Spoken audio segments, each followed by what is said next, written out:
You yelled out, "Put on the brakes." So I slammed on the brakes, and everybody in the car went flying. I think we can sell this series. The Cipriano. The Ciprianos.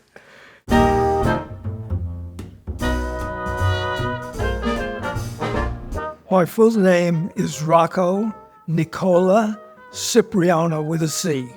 I was born in Brooklyn, New York in 1925.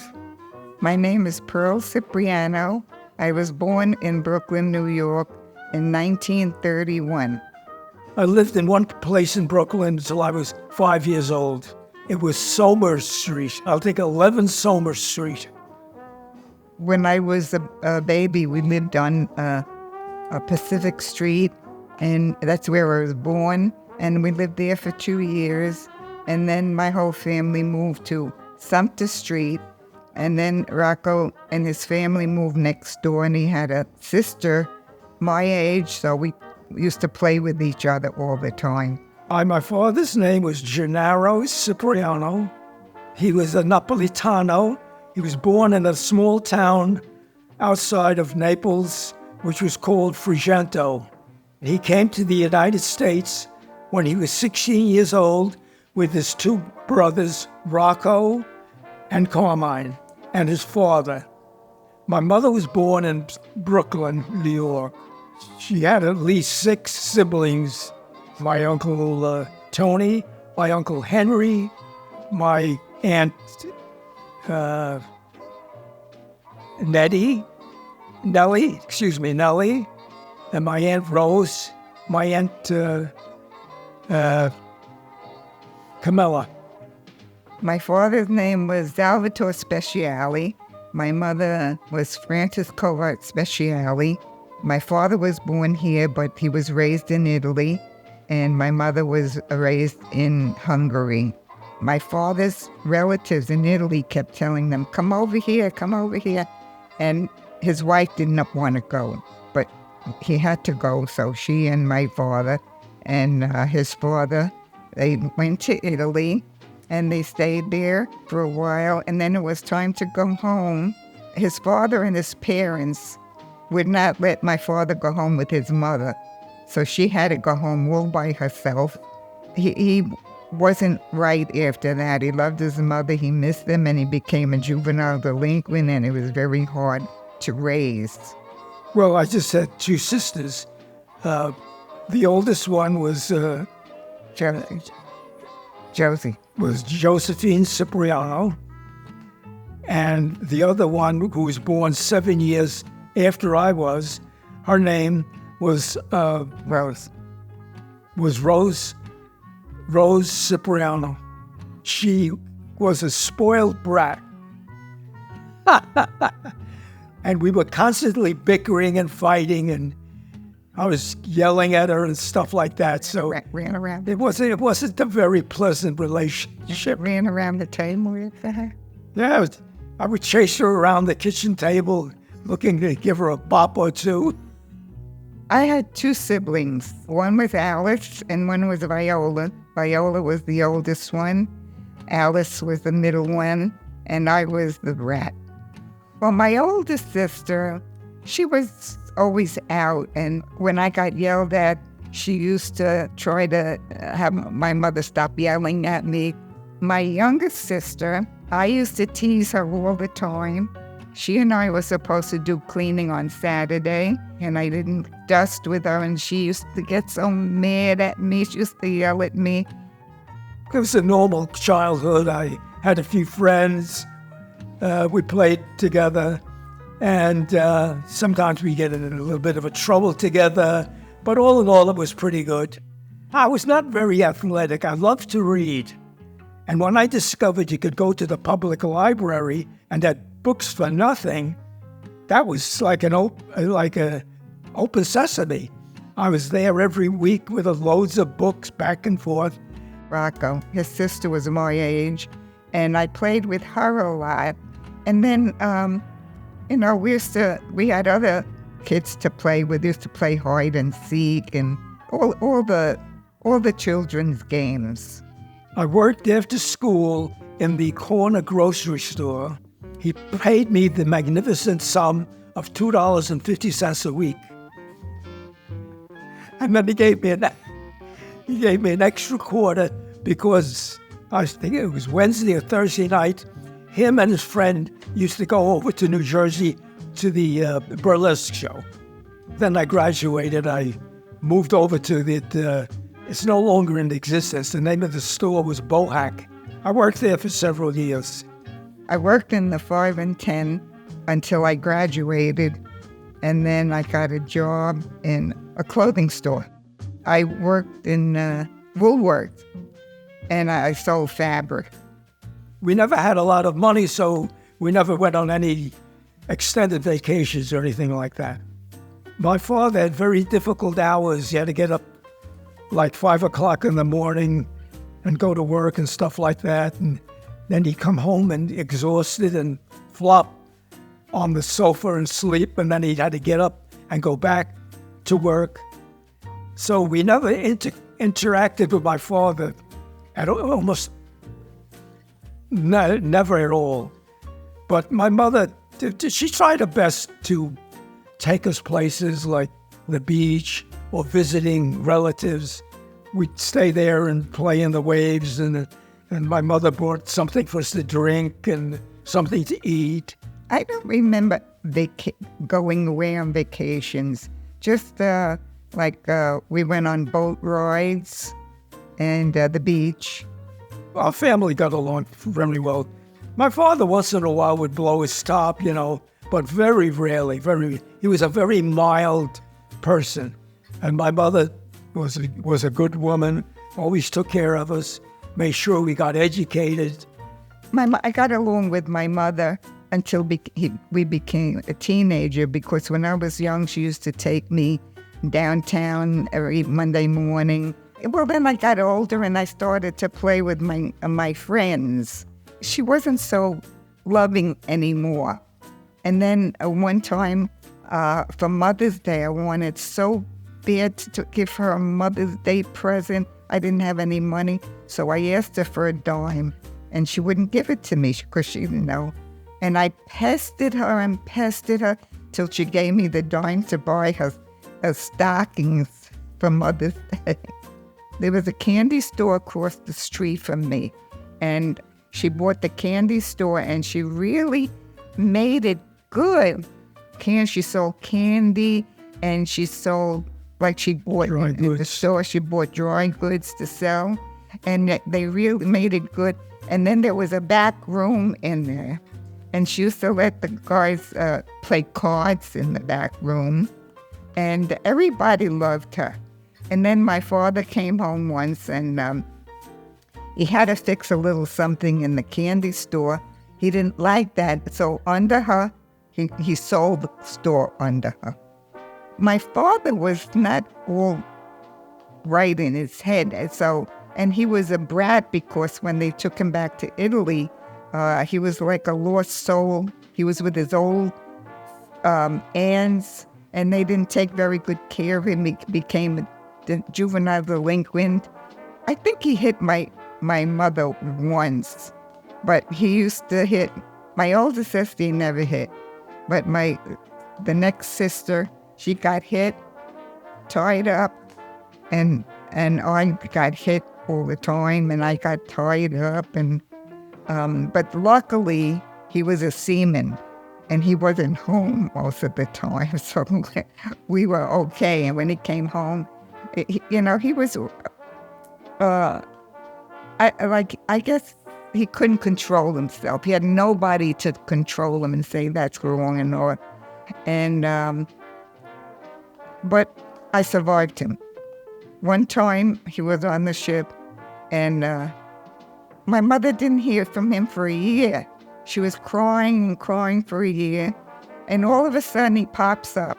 What happened was, when he was in Italy, he got some money, inheritance, but he had to spend it there. So he stayed there, but he never told my mother what they were saying there. But we say that's my father. My mother tried to get us into the Catholic school system, and the nun says, Well, we're very crowded here. Why don't you go to the public school? So we did, and I think that was the best thing for me, because when you go to the public school, you meet all kinds of different people, different religions. You get a fuller grasp of life. And when I was in about the 3rd or 4th grade, the head of the school and my teacher came over to me and said they were skipping me to the 4th grade in the middle of the school session, me and a girl, because they had no room in that class, which for a while was like a disaster to me, because it was the middle of the school session, and they already were taught fractions. You know, they were already explained. We didn't know one fraction from the, so it was hard for us to catch up in that thing. But gradually, I overcame that, and I became a normal school person. I went to high school with Rosie, Rocco's sister. We had to take the L train to get to high school all the time. And after high school, I used to work in a 5 and 10, as salesperson. I got a job in Nabisco in New York after I graduated from public school and high school. And I worked there several years, and meanwhile, the war had already commenced in Europe. When I became 18, I had to register to be drafted. Well, when I came back from the service, I didn't have any kind of a skill, because I was drafted before I picked any like major in college or anything like that. And my father was very ill, and I saw that they couldn't afford to send me to college or anything like that. So I ended up getting a menial job for a while. And then my sister said, "Why don't you take the test for the post office?" I said, "All right." So I took the test for the post office, and a couple of months later, they sent me a letter. They want to hire me. So I got hired by the post office, and I spent the next 32 years working for the post office. What did you think of me, Rocco, when I was a kid? I had no feelings either way about it. I really didn't notice her at all. She was just another kid. That's Rosie's friend. Yeah. I didn't see much of him. We didn't look at him. It was the rotten brother, of course. He always used to run after her. So to me, he was a rotten brother. When he was like growing up, teens and everything, he was a freckle-faced thing, and he was a mean brother. So he went in the army, and I got older. And when he came out, like I was 15 or so, and I looked at him, and he wasn't freckle-faced anymore. He had this beautiful tan, and I was, my adolescence and everything. So every time I went in their house, I used to kid around with him. But he knew what I was doing. But I was still like a little young. After like out of the service, like about 3 or 4 years, I noticed that she had become a woman. And she was a nice girl and everything. And you liked my red hair? I loved her red hair. What else did I love? Yeah. So, but I couldn't ask her out right away. Like, my father was very sick, and I was the only one, earning a salary. So I kind of shied away from doing anything serious. And then gradually, after a couple of years, You noticed me? No, I noticed you before then.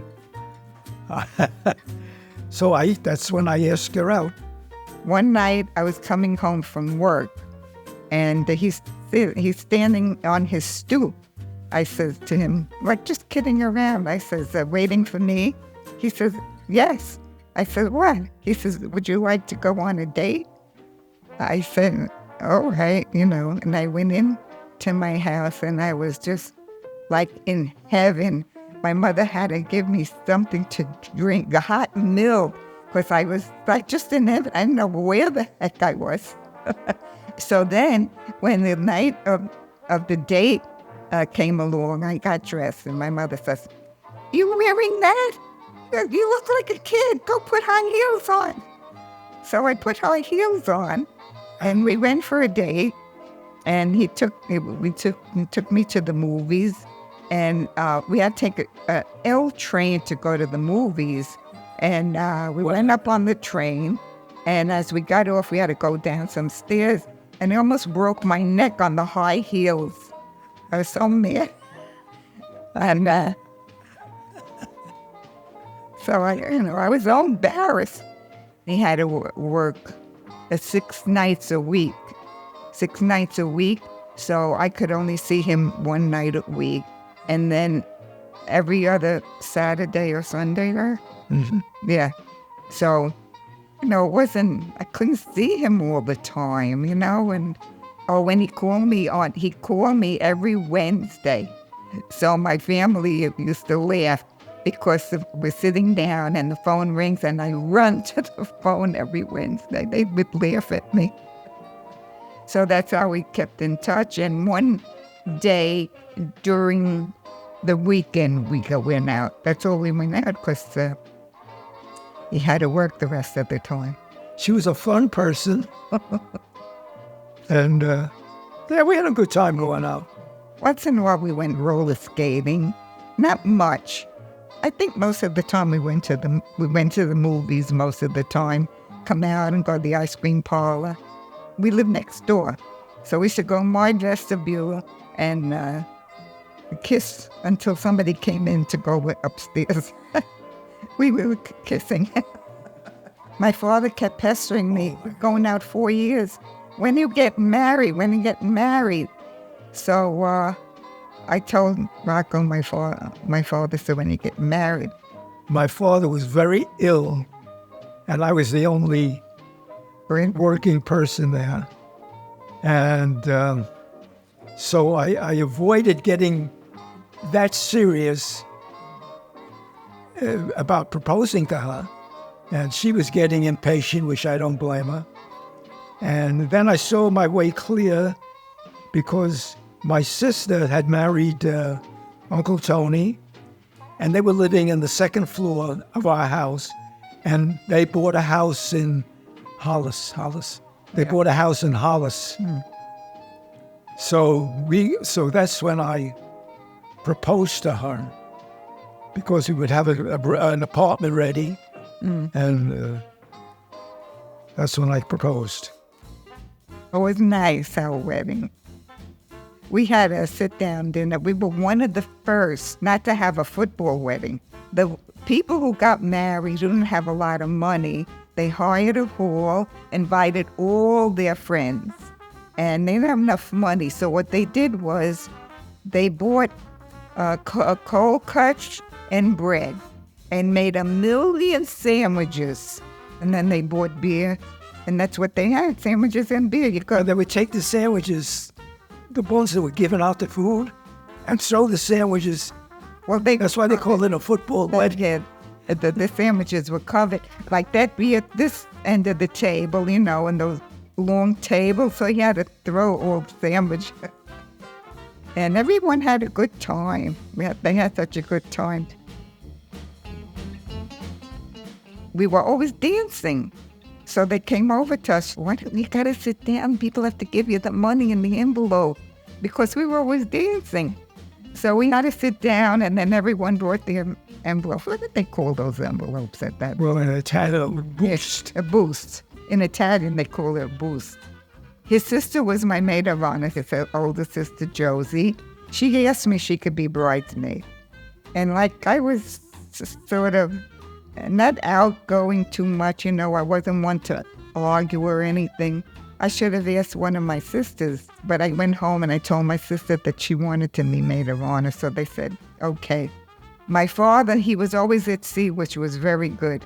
So my mother called my father's cousin in New Jersey, and he came down to give me away, which was very fine with me.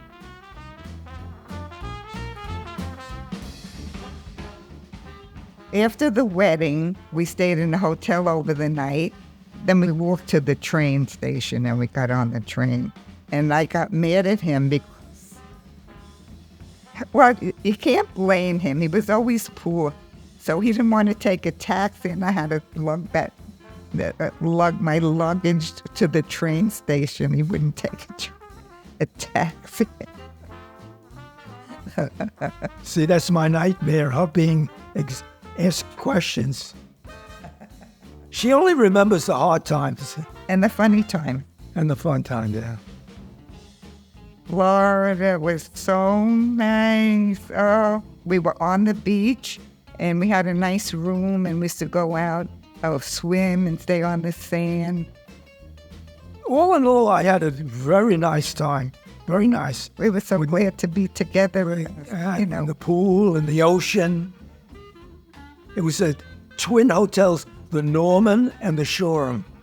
So one night they had a party in between the two hotels with the light, those lights and the music, and it was so romantic. It was beautiful. The weather was beautiful, and we had a good time dancing. Yeah, and then we went in the pool every day, and then after we went on trips, bus trips.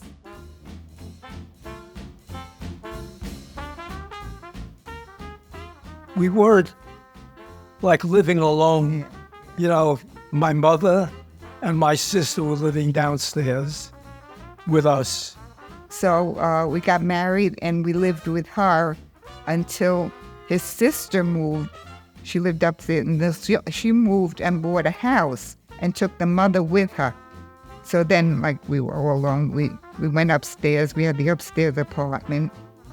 And soon after that, I got pregnant, and I got a job, and the guy didn't want to hire me. He says, you just got married, you're going to have a baby. I said, no. He says, all right. And soon after that, I got pregnant. I have 5 children: Stephen, Jerry, Jennifer, Peter, and Lisa. You're so happy, and someone gave us a nice carriage. Is to dress him accordingly to the weather and bring him downstairs and wheel him around. Well, being it was the first child, we had no experience raising a tiny little tot. And, the first child would make us exhausted, and then every little thing, every little temperature, you worried right away. Well, what is it, And so by the time the evening came, we were exhausted. So we had a television. So we had Stephen in the crib and in the next room. So we're trying to look at television. We turn around, and there's Stephen standing up, looking at television. And I yell, go to sleep. Yeah, I would know how to be a mother. And I stand up and I say, I go him down and say, go to sleep, instead of being nice, say, no, you really have to go to sleep. I had to learn how to be a good mother.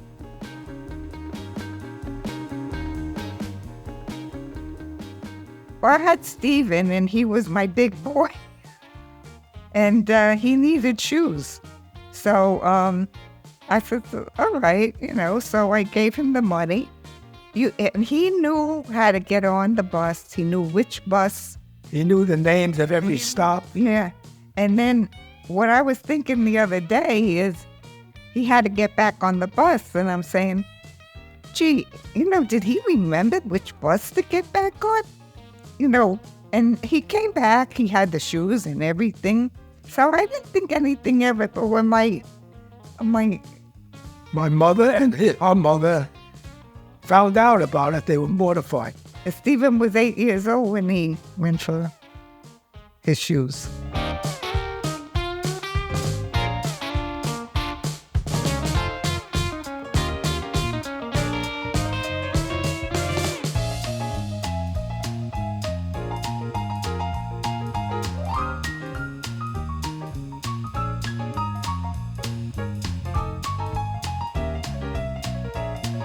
When Stephen was learning to drive, Rocco was teaching all of his children to drive. So when they started with Stephen, and nobody thought anything of it, we all got in the car while Stephen was learning to drive. So we drove up into the hills. I tried to take him where there wasn't a lot of traffic, We get pulled over by a cop. Oh, that I don't remember. And what did he say? He wanted to know what the hell was going on. What? I was teaching Lisa to drive on Jericho. So, Jericho was I don't know if it was 3 lane. I think it was at least 2 or 3 lanes. But so we were in the fast lane. So we drive, she's driving, we're driving. And then look down like a half a block. And I see this car in the fast lane not moving. And Lisa's she's going as fast as... I said, Lisa, stop the car. Stop the car. So she finally did. Scared the pants off of me.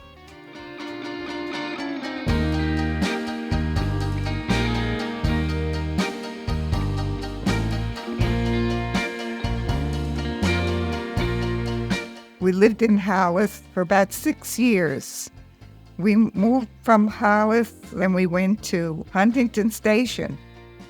You don't know about a place till you move in there, and we realized immediately why the guy that I bought the house from, the house was only 2 years old. I said, why is he moving after 2 years? I found out almost immediately. They opened this tremendous Whitman Mall, and the traffic going by my house, I couldn't back my car out of the driveway. Till finally, we complained a lot, and we got a full stop sign on the corner of Wolf Hill Road and New York Avenue. And then we got a dog.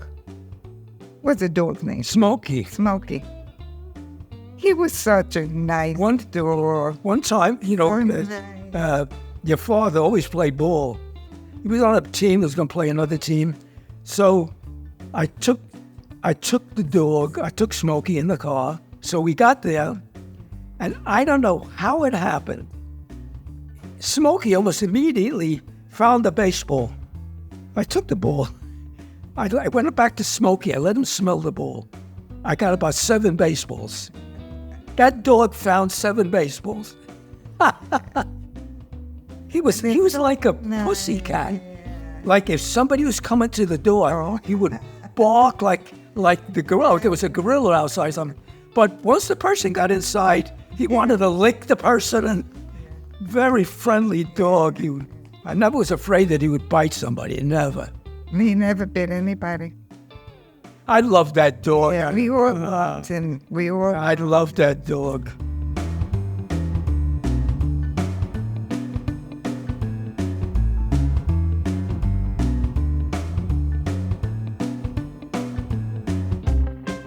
We went on vacation.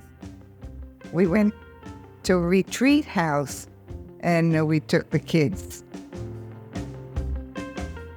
When we went to church on a regular basis, we always had that the Catholic newspaper. I was going through it, and there was an advertisement for a vacation, a seminary, and it was the summertime, and all the seminaries were empty.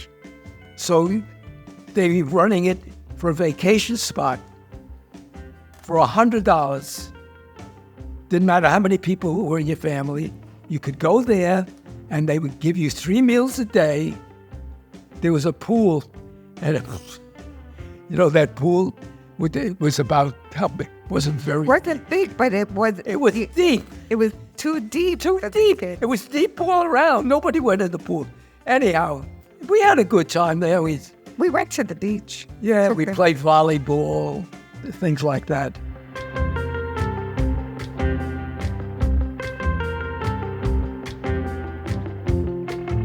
Oh, we were going to the vacation retreat.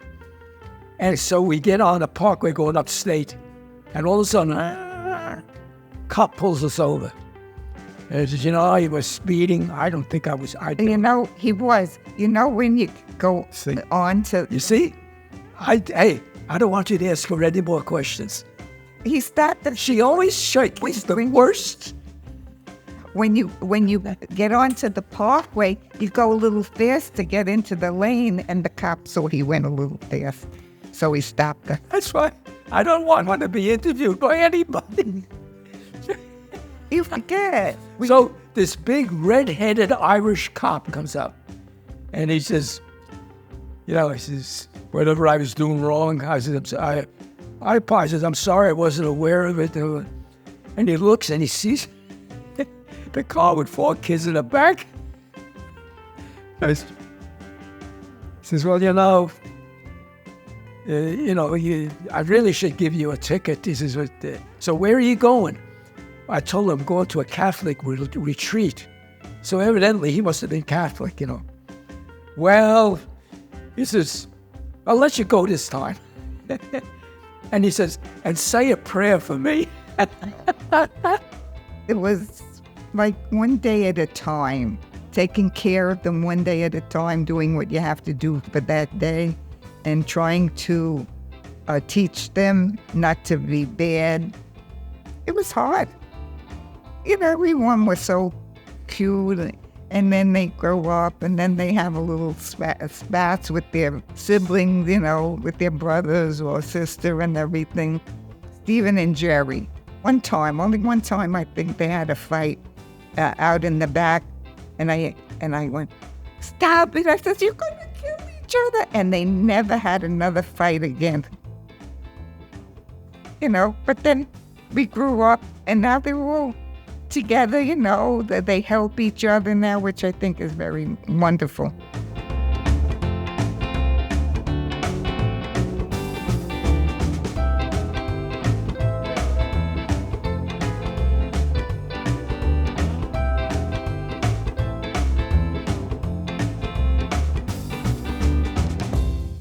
In the post office, I was working as a carrier.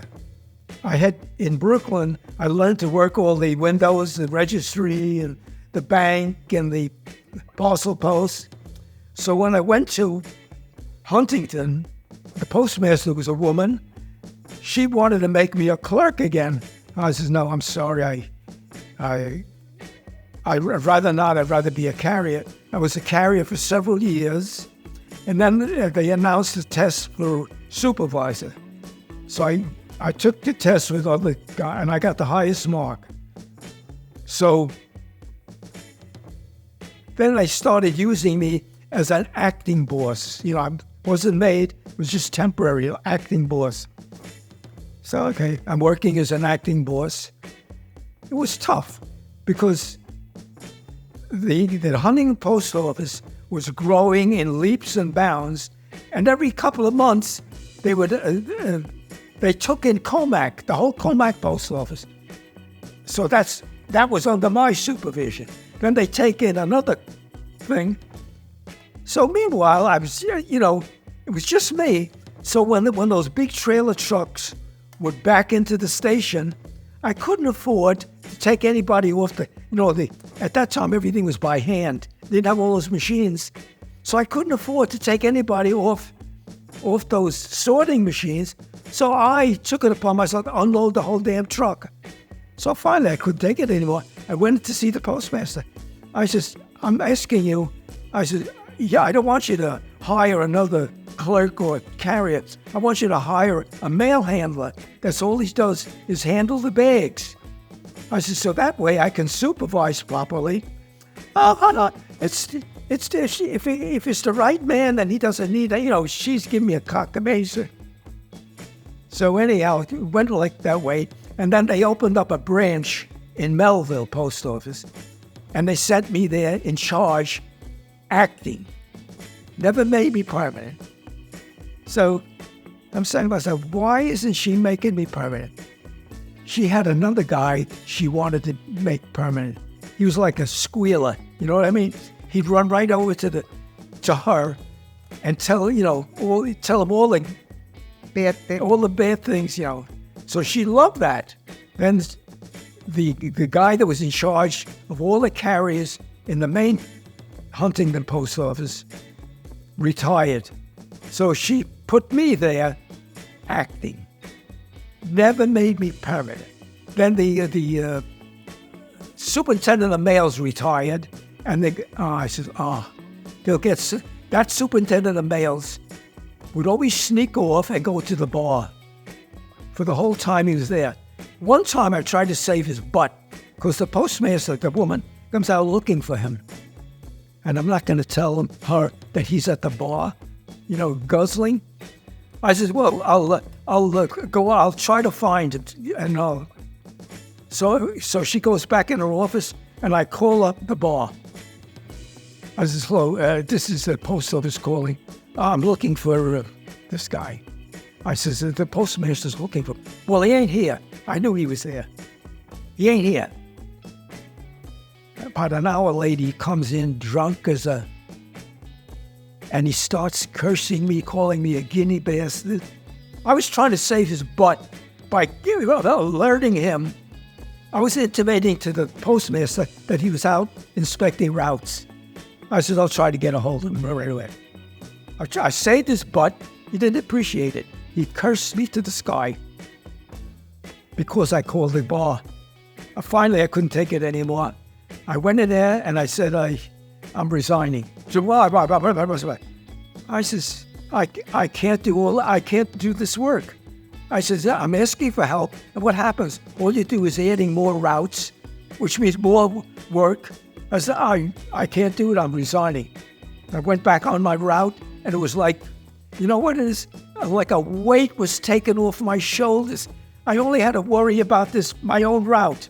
I didn't have to worry about who's sick, who's not coming in. It was like, and so that's how I ended up being a carrier. I couldn't take it anymore. I didn't work, until Peter went to school, and they were all in school. Then I went to work in the 5 and 10 for a while. Corvette. Corvette. Corvette. I was working there, and then in the 5 and 10, I'd work at night.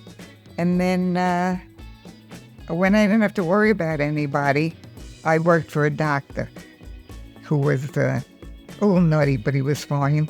I worked until we moved down here. We moved to Florida in 1995, and we just love it. No more snow. My friend who lived around the corner from here, she called me and she said, there's a house. I found out that there's one, around the corner from me. So then I talked him into looking to, because he wanted to move out further. Out east on Long Island. So there was a house that we were going to buy. But when he walked in this house, he says, that's it. And all the furniture was here. We didn't have Florida furniture. So we sold all our furniture, and all the furniture was here. When we first came down here, we would go on cruises and gambling, and we would have pool parties. All nice. You played bocce, you played tennis. Yeah. And then this lady moved in, and she asked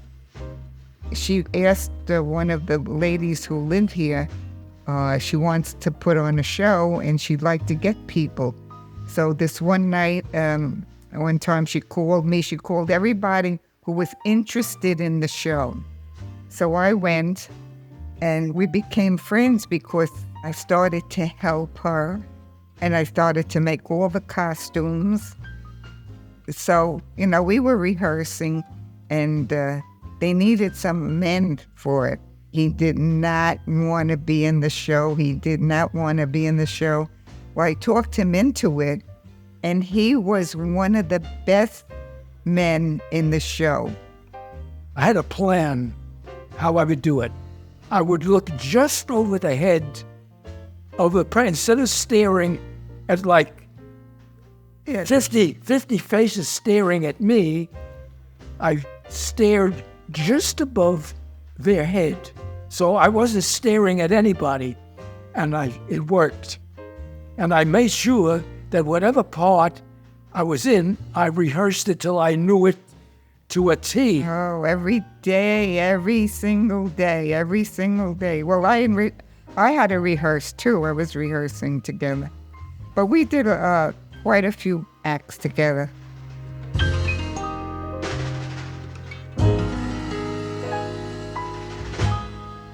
You have like having a lot of grandchildren and great-grandchildren. Yes, I do.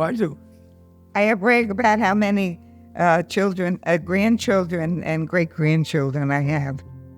I tell them, oh, wow, because they're telling me 2 grandchildren, 3 grandchildren. Oh, you were very busy. I think we were just happy. Yeah, we were just happy. We just loved our family and raising them, and with our grandchildren and great-grandchildren that we always telling everybody. I just took life as it came. Some people early in life know what they're going to be. They go to school and they are, I envy those people. But I'm like a lot of other people. They go to, when they got out of college, they don't know what they want, still don't know what they want to be. Yeah, but I think his family, too, was part of it, that you had a lot of responsibility. No. And you couldn't think of anything. Yeah, I was always resigned to the fact that I couldn't pay for my college. Mm-hmm. And then when I could go to college after the war, I didn't go. I wanted to go to college. You should have gone to college. I wanted to. My mother, she said, no, you go to work. What did she say? Only boys go to college? Yeah, only boys go to college.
We love each other. We're always kissing. And I like her. Everything is great.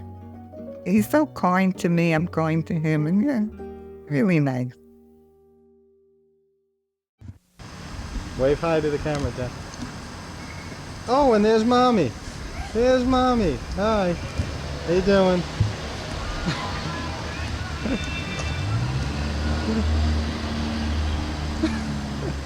It has sound too.